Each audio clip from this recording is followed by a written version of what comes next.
लइकन में खलबली। अरे बाबू हाय गली में गरदा उड़ा पता चली मचला लइकन में खलबली। मारलेनी सेंट जब हम कम कौआ।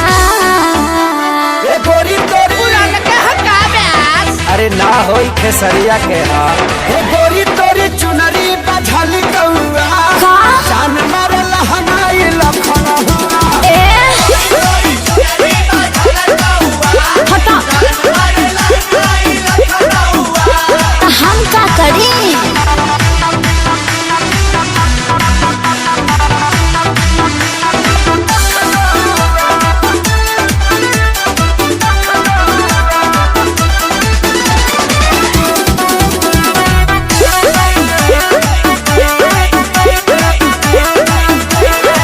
कातिल जवानी फरबिया दाबा एही पाया बाबू दुनिया फिदाबा। गौवा जवाहर हिले शहर बाजार हिले तोहरे यादा पमोने यो पे बिहार हिले।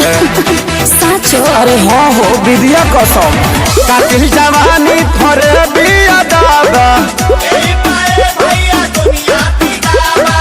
लगता कि पी के आईना बड़ो जैसी पौवा।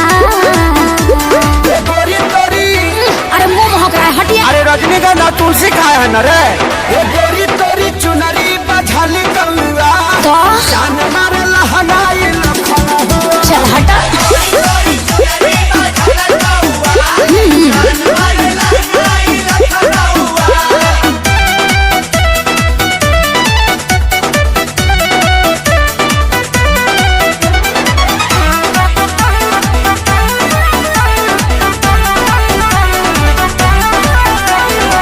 झुमका पर झारखंड बापा गलाइल पूर्वांचल के दिल नथिया पर आयल। तोहरा पर पड़ल बा नजर रंगा बाज के हरदी लगाहिले चिरई उड़न बाज के। अरे सब बुझाता पटना ले जाता का गनवा झुमका पर झारखंड बापा गलाइल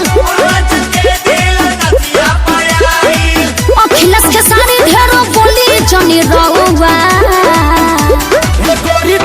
अरे बुलाए का सोनू जी को श्यामो आकाश के बुलाला। चुप रहा हे गोरी तोरी चुनरी बझल कौआ का जान मारे लहनाई लखना।